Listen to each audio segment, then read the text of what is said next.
welcome to this episode of 20 Minute Tims, and we've got a man we've had on before, Sacha Pisani. Sacha joined us earlier in the summer when Celtic appointed Ange Postecoglou, and we wanted some local knowledge of who the man was. And since Celtic have signed Kyogo Furuhashi, we thought who better to get on than the same man. How you doing, Sacha?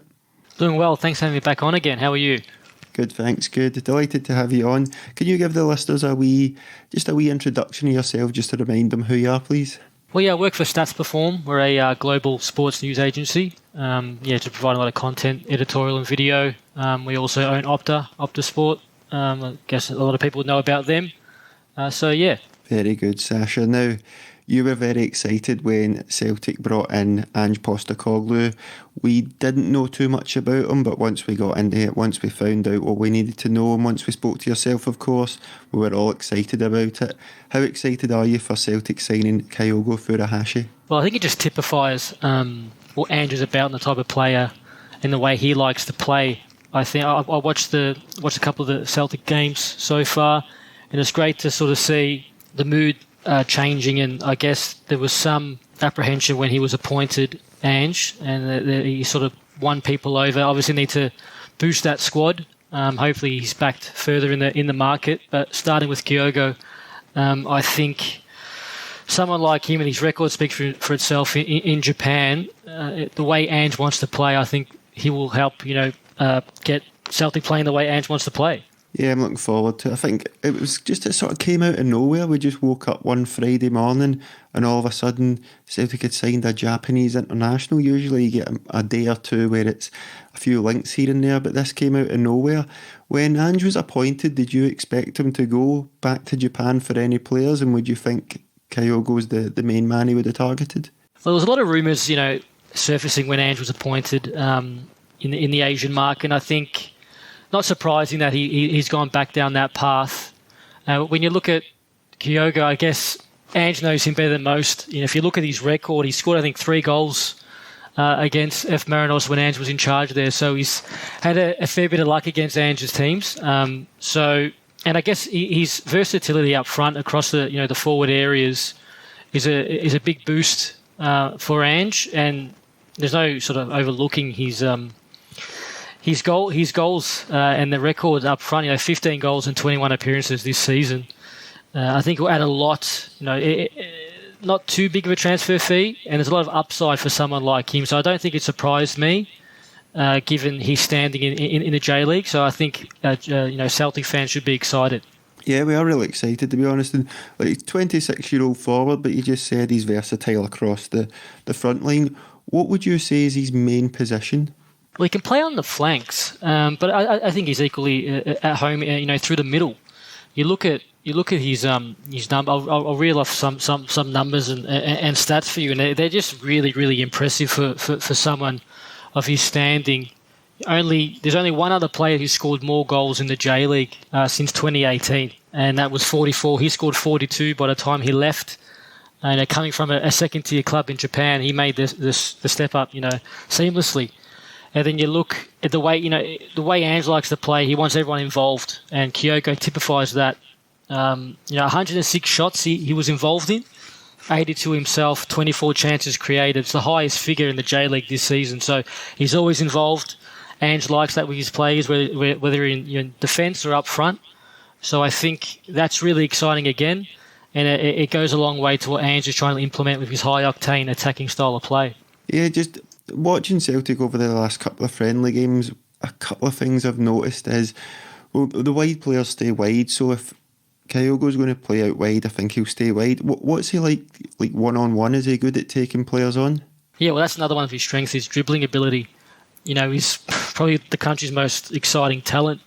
His pace is another thing as well. So his pace and his dribbling ability to get past an opponent is going to be very handy on the flanks if he does play out there, and equally so if he's going through the middle. I think there's been a fair few highlights shared on Twitter that you can see his goals that he scored this season. He's very clinical, and that's what you want. So I think he's definitely an asset, and that versatility is going to come in, hold Celtic in good stead. I think he could do a job up front. From the goals I've watched, he gets in behind a lot, but the one thing that might hold him back is his size. He's 5'7", and look, that's not a big deal. The best player in the world is what small guy Lionel Messi. But Scottish football, it can be thought of as a bit agriculture, a bit physical sometimes. How do you think he'll fare with the physicality of the game? Well, that's the biggest question, isn't it? With any player, making the big step up from any country to, changing, moving abroad, nothing's ever, guaranteed. The physicality, the way they defend in Scotland might be, different, and might not get as much space and time on the ball. So it'll be interesting to see how that unfolds. But just purely based on, what he's done and his talent, and with, Ange nurturing him there, bringing him in, I can't see why he can't succeed. Obviously, there is those questions with his size, but I'm not going to say he is this person. But Messi showed that size is irrelevant. So I think it bodes well. There's obviously questions with Ange as well coming in. Can he translate success in Japan to Scottish football? Hopefully he can do that, and I think he will do that. And I think it's the same with Kyogo. From watching Celtic so far in these friendlies, as I've mentioned, we've sort of had Lila Bada. He's a guy, an Israeli we signed, and he's been playing predominantly in the right-hand side. We've had David Turnbull in the number 10 and Odsonne Edwards started up front. So from my thinking, I think it'll be on the left-hand side that Kyogo will mainly play, or if anywhere else it might be up front. Do you think that would be the ideal position for him, because maybe the physicality, because of his size, if we put him out wide, maybe further down the line we can move him inside? And do you think one thing I've noticed from Celtic in the last couple of games is I've been a bit wary that we haven't got enough bodies in the box when we're breaking sometimes. Do you think Kyogo's the man for that? Well, judging by the goals, I think so, but you'd be better off to tell me. Yeah, definitely. Playing on the left is definitely one of his strengths. And I must say, Abada was really impressive in the Champions League qualifying. I think he's another handy signing as well, just to start off with there. He was really impressive. It was a shame that there was a red card that sort of cut short his appearance in that match. But in terms of Kyogo, you can obviously move him forward more centrally down the track to ease him in, maybe start him on the left. But like I said, he's equally at home across any sort of part of the attacking third. And his pace, like I said, trying to break, on those counters will be really important for what Ange is trying to do. Yeah, something Celtic severely lacked last season was any sort of pace. We had no width at all, really. We had to play wing backs and then play a 4-4-2 diamond, and it just showed Scotland you need to stretch teams. So I'm looking really forward to that now. Kyogo is right-footed, isn't he? But he's very good with both feet. Yeah, like it's both feet. Scores goals and creates, and I was just looking at his numbers before again, just to touch on, involved in 58 goals since his debut in the J League 3 years ago. 42 he scored, 16 assists. It's the most by any player in that period in the J League. So again, that just sort of typifies what he's about. He can score goals, but he can equally create goals as well. So that's really important when you're in a team managed by Ange. But yeah, like I said, his versatility. And typically Japanese players are very technically sound and skillful with both feet. So, it's another really good asset and summing up his sleeve. It's music to Celtic fans' ears, because one of the best players we've ever seen is Lubo Moravcik, and still to this day don't know whether he was right-footed or left-footed, so I'm sure fans will be excited about this. When you mentioned those numbers there, I was having a look at a lot of his goals, and it seemed to me that he gets in behind a lot, that pace you mentioned. How do you think he'll fare in Scotland? Because he might not get that space in behind, because if Celtic are up against a team, maybe apart from Rangers, they'll probably sit in and try to counter on Celtic. How do you think he'll do without that lack of space? Is he intelligent enough to work around that? Well, I think that's probably a question about probably Ange's teams in general in Scotland. A lot of the questions were about, can the way he played football translate, into Scottish football. He won't be probably getting the same amount of, time and space compared to Japan. But it's the big question. But it's something that, will test Ange and it will test Kyogo as well to unlock these defences. But given the way Ange coaches and the way he treats his players, they'll be working from the outset to when they'll be coming up against these sort of teams a lot. But yeah, like I said, with Ange, he's a very smart footballing brain. So he'll be working close with Kyogo to help him out, and obviously help himself out with his teams, because he likes to play that type of football, and it'll never change. That's one thing I've sort of harped on, and he's harped on about it a lot. He never sways from his belief. Doesn't matter who he's playing against or what type of football match it is, the opponent. He never changes his style of play. So he's very set in his ways, which is a really good thing in terms of his belief. And I think it'll be the same in this regard. That's something I really like, because from what I've seen at Celtic in the friendlies and the one competitive game is we have a style of play. We have a set style of play, and we're going to play it. The problem, as you've probably seen, is we don't have the players yet. It's going to be very difficult, because Celtic needed maybe 6 to 8 first team players, and look, we've already got in maybe 3, Kyogo being one of them. It's going to be a hard transition. Well, I think I was reading something recently. He wanted to play the first match of the season. That was what he was aiming for. So I can't see why not. If he arrived when he needed to arrive and get up to speed, he's obviously coming straight from a season, so he's match fit. Yeah. So yeah, I can't see why he wouldn't be involved in like you touched on there. Lack of sort of players and the need for new faces coming in, and Ange's sort of harped on about that already. He needs bodies in. It's great to see, and I've noticed that as well. That the style of play is evident there already. Obviously, you need some more bodies in there, reinforcements to help. Hopefully, he does get the backing. I think he wouldn't have taken on the job if he wasn't given assurances that he'd be backed in the market. Hopefully, he does get those guys in who he wants, whoever they may be, before the start of the season. But yeah, I think the form he showed this season only a couple of weeks ago. Or probably 2 weeks ago, he scored on his last game for Vissel Kobe. So, I could see him playing first. It will involve first game of the season for sure. Just how far in is the J League right now? It's about 22, 23 games, I believe. So is that sort of coming towards the end of their season then? Yeah, roughly. Yeah. So it's more than halfway. Definitely more than halfway. So yeah, he's plus cup football as well. So he's had a couple of friendly matches as well. So he's plenty of minutes in the legs. Yeah, and I wonder if that will, with Kyogo, I can kind of see him getting off to a smashing start, but do you think further into the season, because he's coming from a season, he's coming towards the end of that, into a fresh season, do you think he'll start to tire towards the second half of the season for Celtic, just due to the lack of breaks? Possibly, yeah. That'd be one for Ange's staff to sort of monitor, and I guess that could be a question as well with Ange's squad and how they adapt to his methods. It's physically demanding, his style of play. I've heard quite stories about his training and how taxing it is on the players. So that'll be interesting to see how that sort of eventuates throughout the season and transpires, because he trains his players hard and he expects a lot of them. Given the way they press and the sort of the pace they play at. So that's probably something to keep an eye on, not just for Kyogo but for the players already there.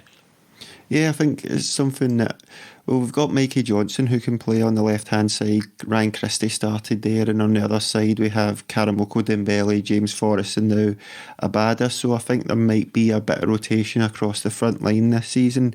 Just when you're talking about Ange there, when he came in, you said, look, he won't take any nonsense, he's got his way, he's not going to be a yes man.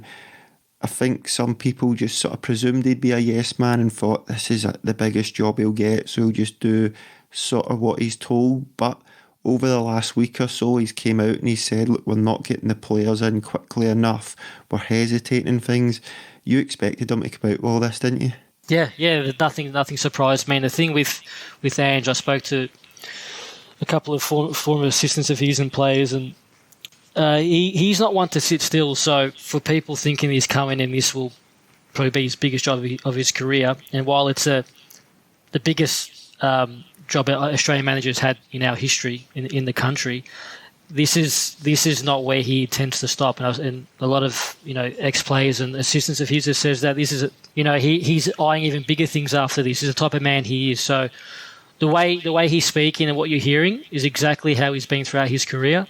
Whether it was back in Australia or in Japan, he's always always wanted to strive for better. Even people say, 55 isn't the youngest, but he's just getting started really. So I could see him even going on to bigger and better things. In football, this is a massive deal for him, and he wants to make a smashing start and hopefully make progress in the Champions League.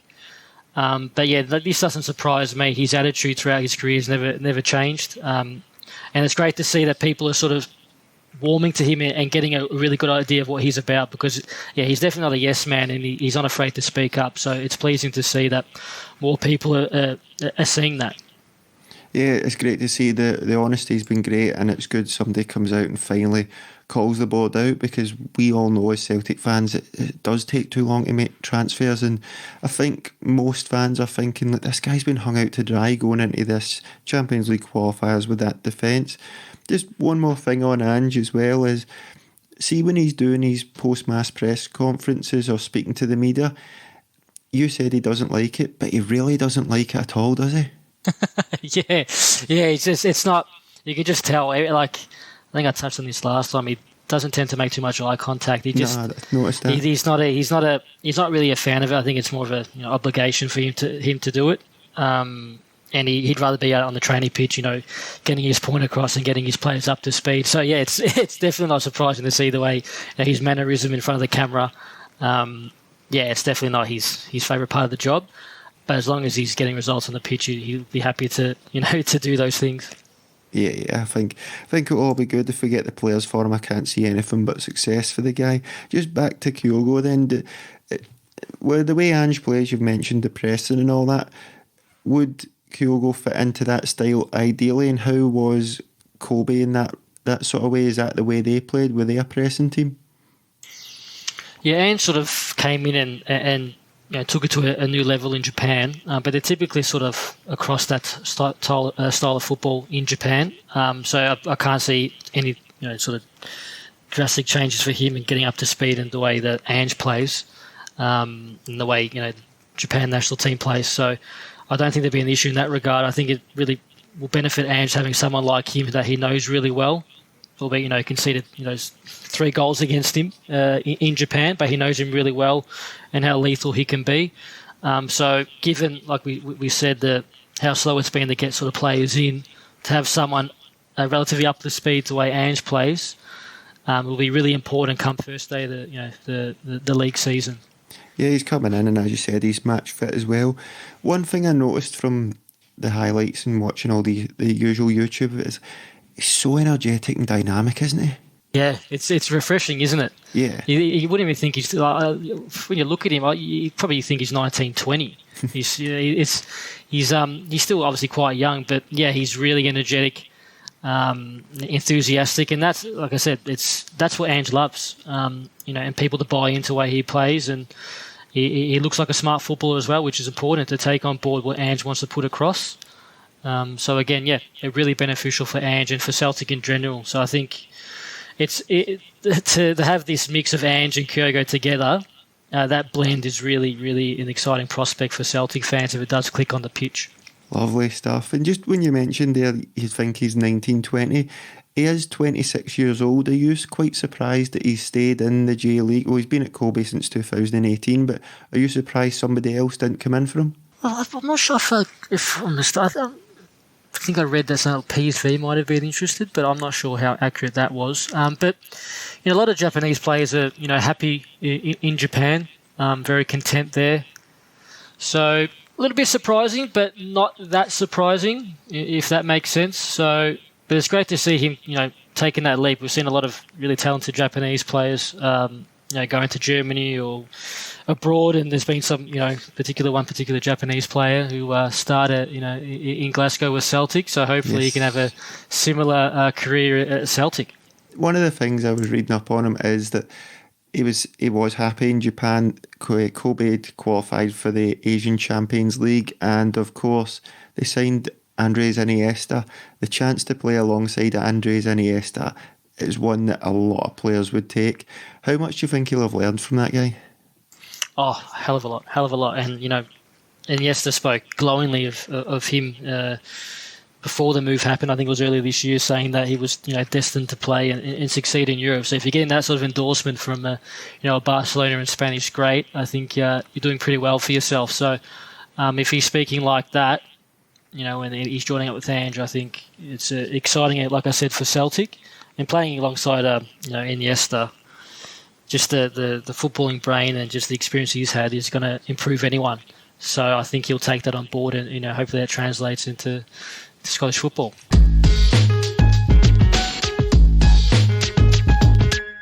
What about in the sense that he's going to be coming in here? He doesn't speak much English, does he? Is that going to be a problem for him, do you think? Oh, I don't think so. I think looking at if Ange can go to Japan, no one speaking any English, and getting his message across and style of play, and that translating that into a title, which I don't think probably gets the recognition that it deserves, how difficult that can be. I think Kyogo will have he'll be alright with himself in Scotland. We see it all over the world, different languages coming together, so I think he'll be supported well there, and he'll let his football do the talking. So Sacha, we've got this guy, you've told us his strengths, you've told us all the possible weaknesses, but they're not really weaknesses. Give us some of the numbers involved here. Yeah, so Opta, they do a points won. So they determine points won thanks to a player's goal. It's based on how many points a team would have accrued had a certain player not scored in that game at all. So, for example, a hat-trick in a 6-1 win, would gain no points. Yeah. Whereas 1 in a 1-1 draw gets 1, 2 in a 2-1 win gets 3, 2 in a 2-0 win gets 2, and so on. So this season, thanks to his goals and assists, he had 16 points, which is the most this season. So something a bit different in terms of stats, that away from the usual XG, these expected goals, and that become fascinating for a lot of football people. Not too many people interested in it, but it's a growing phenomenon in football. In terms of that as well, before his farewell appearance on Saturday, he had the highest non-penalty expected goals, best non-penalty XG per shot, most shots following a carry, and most shot involvements following a carry in 2021. So those are some stats from Opta, which just sort of illustrate just what the sort of player he is. And like I said, it's a sign that excites me, and it should excite a lot of Celtic fans. So Sacha, basically what you're telling us is we'll find the Japanese Lionel Messi, judging by those numbers. Yes. That's all we need to know. Right, I'm sure I know the answer to this, but gun to your head, is he going to be a success at Celtic? With Ange there, it's hard not to be a success. He improves everyone. So I think, not trying to be too biased as an Aussie following Ange at Celtic, but I think this is one that'll be ticked off as a success come the end of the season. Having watched Celtic in the qualifier, as you said, do you see him on the left-hand side, or would you see him predominantly up front, position-wise? I can honestly see him both, depending on the need or where he needs to go, on the left or through the middle. Really up to Ange and the situation that they find themselves in. I'd like to see him through the middle, but like I said, the pace out wide will be really crucial as well. So one for Ange to sort of pick, but like I said, his versatility should make it good for Ange up his sleeve to sort of pick where he wants to go. I'm really looking forward to it. I think Celtic lacked wide players that were a real goal threat over the last season because we didn't play that formation, but with Abada getting a goal already in his debut, if we bring in Furuhashi on the other side. But just one thing on Ange, see when Ange's in his teams, has he ever had like a physical striker up front? Because when some of the games we've watched recently, I thought maybe somebody with a wee bit of physical presence there that brings other people into games would be ideal for Ange. Has he ever had that in any of his teams before? The one that stands out is probably Bessa Barisha Brisbane Roar in the A-League here in Australia. Not overly physical, but a strong player up front. He scored a lot of goals. But since then, you look at Yokohama F Marinos and the players he had there. They weren't overly physical. So it just depends on what's in the market and the way he wants to play. But typically, he doesn't really go down that path. I guess it's just whoever best suits his style of play. I don't think he's set in stone the sort of the physical attributes of a player and the way that their height and physicality. But yeah, Borussia is probably the one that sort of stands out the most from Australia. The last time he really had someone of that ilk. But yeah, like it's always nice to have that sort of option up front as well to bring players into the game, like you said. Whether he tries to bring someone else in, but there's obviously a few other areas that probably need addressing first. But yeah, are you confident heading into the qualifier? Do you think they'll make it through? I was confident after last week's performance, but unfortunately the performance at the weekend, the friendly against West Ham, Celtic were beaten 6-2 if you don't know, but the goals they conceded, some of them were comical, and it was just the defence. I felt it only took one or two passes and they were in on top of us, and when they did, Celtic's goalkeepers aren't great either, so while it's looked good going forward, it's just at the back. But at the same time, I can't blame Ange for that, because he's left with a defence that is honestly the worst I've ever seen in my time supporting Celtic. There's nobody there over the age of 23, I think.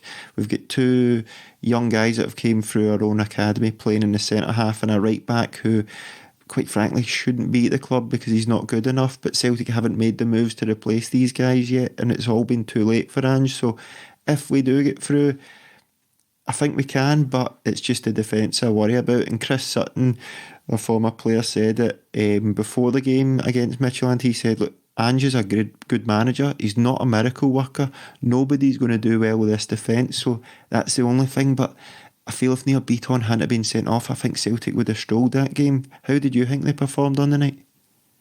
I think it was really, really encouraging. Yeah. So early into his tenure, obviously it was. I thought they possibly could have held on for a win there, but I think fortunately there's no away goals this year, is there? Yeah. They've introduced, so that's probably a bonus as well. But yeah, I think just given what we've seen so far and the lack of movement in the transfer market, and he hasn't really been there for that long, to see that sort of imprint on the team already so quickly, and then you can see what they're trying to do. I think fans should be encouraged by that. Yeah, I saw the result, the 6-2 loss to West Ham. Not great, but I think. All eyes are on that qualifier, so I wouldn't be too concerned just yet. Not great to see with fans back in the stadium, but I think people quickly forget about that if they can get past. And it's obviously daunting that even if you get past this qualifier, you've got PSV or Galatasaray waiting. So, but it's definitely encouraging, which is good. For the season, the league season hasn't even started yet. So once the complete buy-in is there and the defence is shored up, I think we'll see even better things from Celtic. Yeah, definitely. I think we've got Carl Starfelt, a centre half. He's going to be available for Saturday's the league starting, and so will Kyogo hopefully. So I think that was two guys who'll pretty much come in straight away. So looking forward to that. Really need a right and left back to complement the way Ange plays, but I'm looking forward to it. I'm all in on Ange after hearing everything. I think most fans are, and I think Kyogo, I just hope he's a success. If I was asked you to put a number on it, how many goals do you think Kyogo's going to get for Celtic this season? You're putting him on the spot here. I think 5 would be a decent number in his first season. Five. With depending on where he's playing on the left or through the middle. 5 with as many assists or something like that. A good split. I think most fans would take that. 5 goals, 5 assists, and hopefully more. Hopefully I'm wrong. You put me on the spot. I'm going to say 5 goals, 5 assists, and I think we're happy. Sacha, I think you're underselling it there. I'm going for 10 to 15 goals for the man. I've got faith in him. I hope you're right. Well, Sacha, thanks very much for joining us. I think I'm excited about Ange after we spoke to you before. I'm excited about Kyogo now, and I'm excited about the season ahead. Hope you'll enjoy watching Celtic, and thanks very much for joining us. Thanks for having me again. I am, of course, joined by Ross Goodwin of Bhoys Analytics. Ross, how are we doing? I'm doing good, Martin. Thanks for having me on again. We are here to discuss Celtic's new Japanese sensation, Kyogo Furuhashi, 26-year-old, 5'7", signed from Vissel Kobe. I am excited about this one. How are you feeling about it? Yeah, this is probably the marquee signing so far of the summer, is what I would say.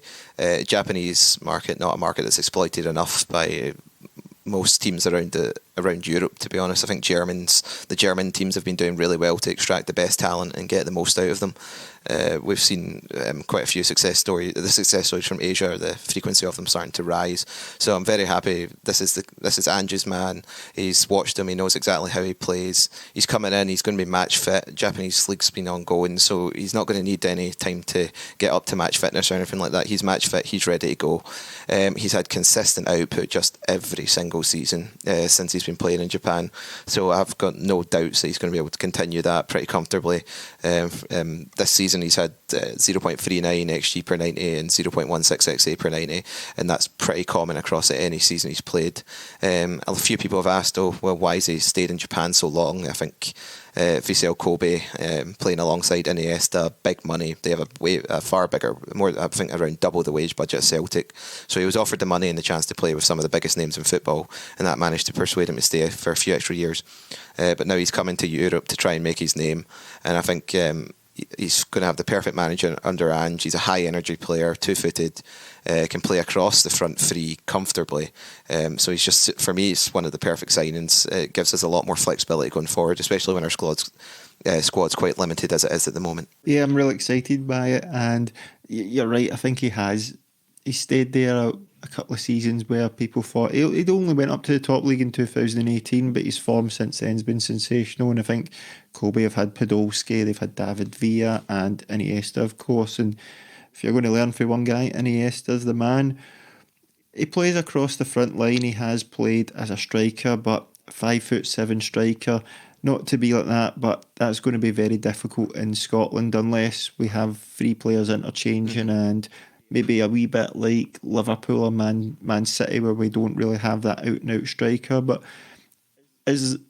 from what I've seen, more up front or left wing would be the positions for him. Would you agree with that? Yeah. So this season, I think it's the first he's really played as the out-and-out striker for Vissel Kobe, and it's been the season where he's had the best output. I think he's the top scorer in the league at the moment, either that or second top scorer in the league, in the J League at the moment. Previous seasons, he primarily played on the left side, but he would often switch wings, maybe during the game or throughout different matches, depending on the opposition they were playing.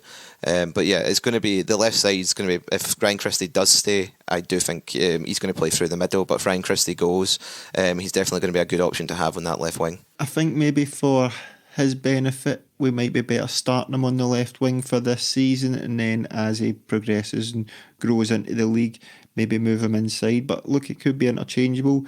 I trust Ange to be the man to sort him out for that.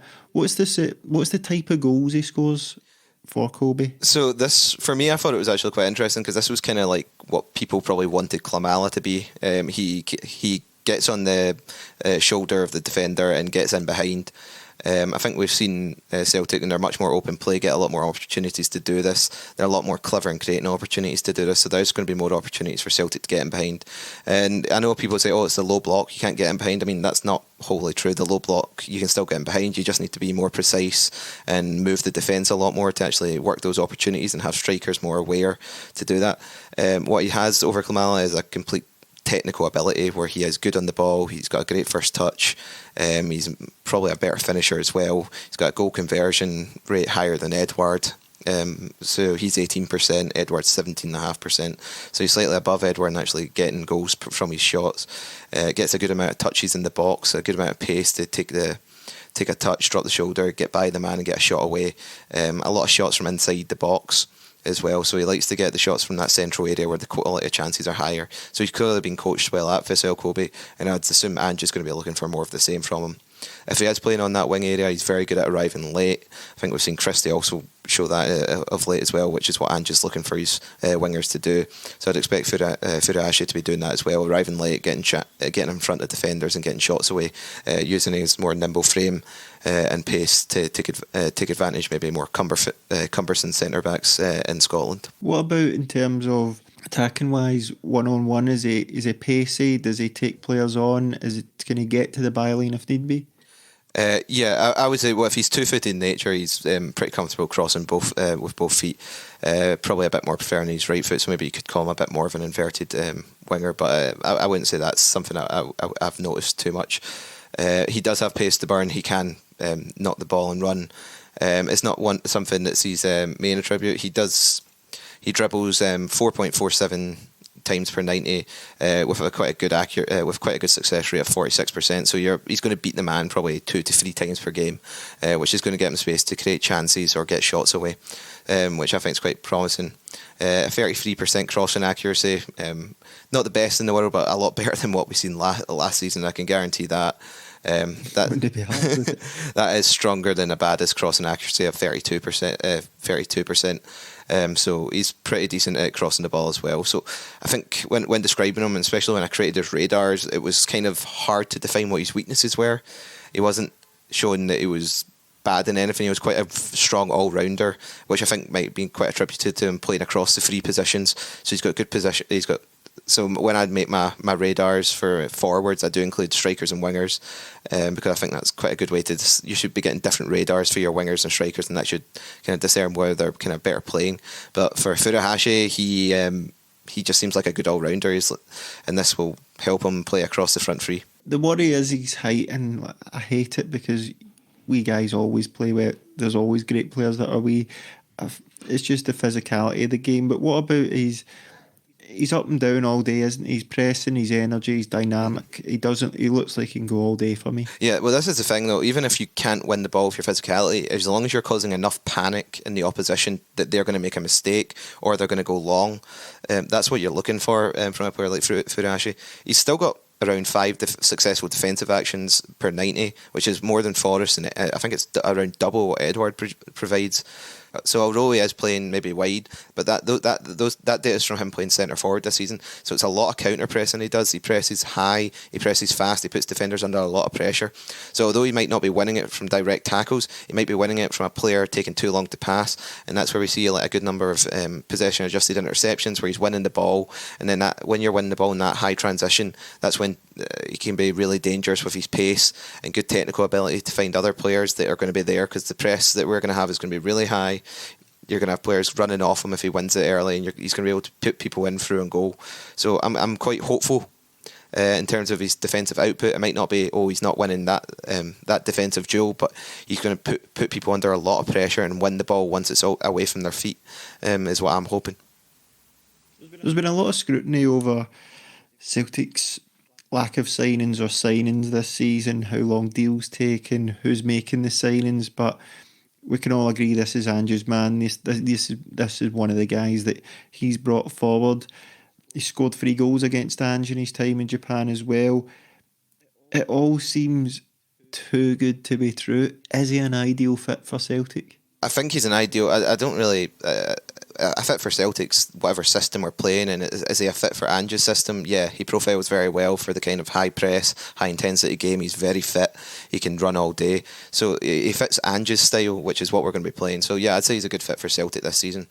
I do share some of your worries. He's coming from the J League.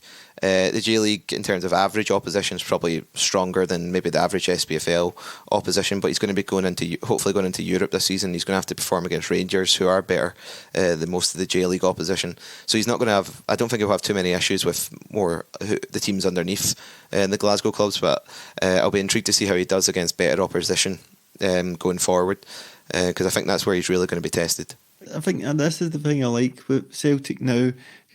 Before we had no options last season out wide. Now we've signed Furuhashi, we've signed Abada, and we've got Forrest and maybe Christie if he stays. If that was your options, we'll say right now that's your options, Ross. Would it be an upgrade from going from director of football, which you've been before here, to Celtic head coach you've taken over Ange, right? And you've got the choice out of the 2 wide players. You have to pick out the 4 of them. Who would your 2 starting ones be? Well, if we still have Edward, it's going to be I don't know, Christie. I'd never actually really imagined him playing on that left wing, but he's been really good. Got everything. Yeah, I don't know. I think coming into the season, Christie knows the league. He's always had good output for Celtic. If he signs a contract, I'd be very keen to see him continue in that left wing role he's been in. And Forrest as well, strong output over the past 4 seasons. If he's match fit, I'd imagine Forrest and Christie would be your starters if they're staying. I'd imagine Edouard, as I think he's just been a bid's already been put in for him just today. It's been with Duncan Castle linking him. So I'd imagine Furuhashi would be my starter in the centre forward position if Edouard leaves. And I'd have Furuhashi over Ajeti at the moment. Just in terms of the way Ange plays, I know I've spoke about having quick players that can all interchange, but sometimes watching in the couple of games with Abada putting those crosses in, with Christie on that left foot as well, but put crosses in, sometimes I feel a striker, like a more Moussa Dembele and an Odsonne Edouard would fit Ange's system a bit better. Do you agree with that, or do you think once he gets these players, and maybe if Edouard goes, that's not the type of profile he'll go for? I think if Edouard goes, he's going to try and sign a player like that. I think Ajeti profile is quite similar to Maeda, who was his striker at the Marinos. All his goals basically in a very small concentrated area in the middle of the box, coming from crosses. So it's whether if Ange sees Ajeti is good enough to do that role for Celtic, I think we might see him try and push for that. If he doesn't, I think I've said players like Mohamed Bayo, and who's just been promoted to the League One in France. He was the top scorer in League Two. Very good prospect, very physical player, holds the ball up well, and can do a lot of running with his athleticism. I think he'd be a good kind of target to go for. But there's going to be plenty of players. I don't think we're ready for another Bayo, Ross. I don't think we're quite ready. I'm sure I'm sure this one's going to be a top player going forward. But that's the thing, though. I think Furuhashi is going to do the job for now. Whether he wants to bring a player in more like Maeda and use Furuhashi as more of a backup striker, or to try and change games. Furuhashi might be better in Europe for getting him behind teams that are going to be playing a bit higher up. It just gives him. You just want him to have as many options as possible. Make that front three as flexible as possible, and to change games as you see fit. I think if we get one more maybe attacker in with the squad that is at the moment, and if we sell Edouard, get another striker in that can be a guaranteed starter, maybe a bit more of a physical presence, then we're going to have a really good front line. However, I'd say our problems still at the moment lie elsewhere, as I'm sure we'll discuss. Come the end of the season, how do you see Furuhashi getting on at Celtic? I think if it's his first season, I'd say maybe his output's not going to be at his maximum because you've still got that settling in period.